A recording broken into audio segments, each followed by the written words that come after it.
ئەمە بۆرۆ مارکێتە، یەکێکە لە قەرەباڵغترین شوێنە گەشتیاریەکانی لەندەن کە ساڵانە زیاتر لە 15 بۆ 20 ملیۆن کەس سەردانی دەکەن. ئەم ژمارە بەلاحەش تەنها خەڵکی بیانی نین، خەڵکە خۆجێیەکەی لەندەنیش بێزار نابن لێی. ناوە دێن بۆ تامکردنی خواردنی نوێی وڵاتە جیاوازەکان. ئەمڕۆ لە بۆرۆ مارکێتین یەکێک لە دێرینترین و بەناوبانگترین خواردنەکانی سەرشەقام لە بەریتانیا ئەوتوانم بڵێم لە جیهانیشە، چونکە بێژوەکەی بۆ زیاتر لە 1000 ساڵ پێش ئێستا ئاگەڕێتەوە. پێشتر لە چەند شوێنێکی جیاوازا بووە ئەم بازارە کە نزیکتر بوو لە لەندەن بریج، بەڵام لە ساڵی 1850 لەم لۆکیشنەی ئێستاە.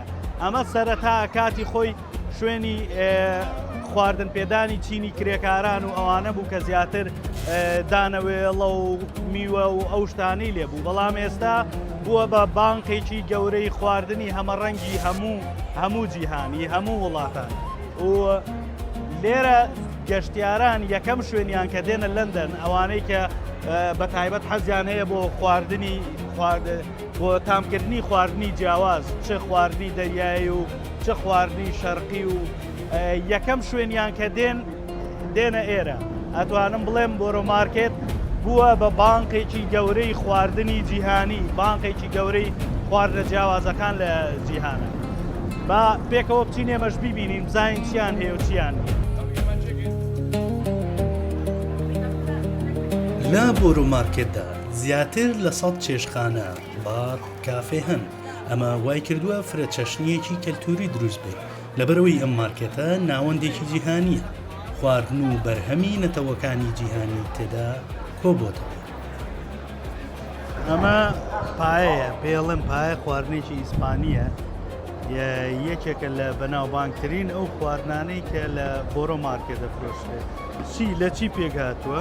ئەمە میدیاکەی لای خۆمانەوەی کە پێڵێن میدیا، ئەمە قرژاڵە و ئەمەش ڕۆبیانە و لەگەڵ برنج و هەندێک بەزالیا و مریش کوشتیشی تێە، لەگەڵ ئەوانە شتێکەڵیان کردووە، بەڵام یەجگار خۆشە، یعنی خەڵکێکی زۆر بەردەوام ئەوانەی کە بۆ سەفەر دێنە ئێرە. یەکەم شت کە تاقیەکەنەوە پایە.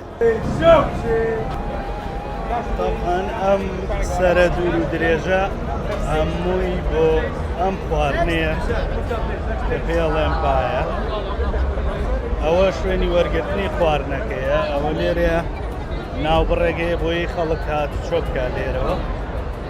لێرەوە سەرەکە دەست پێکاتەوە، ئەوە تەنها سەرەک گرتنە بۆ یەک خواردن.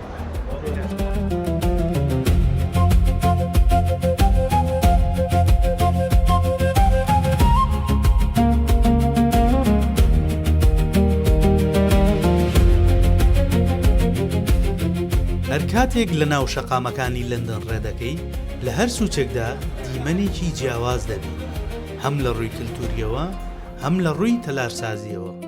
بۆرۆ مارکێتیش یەکێکە لەو سەدان جیاوازیانەی لە لەندەندا بەدی دەکرێت.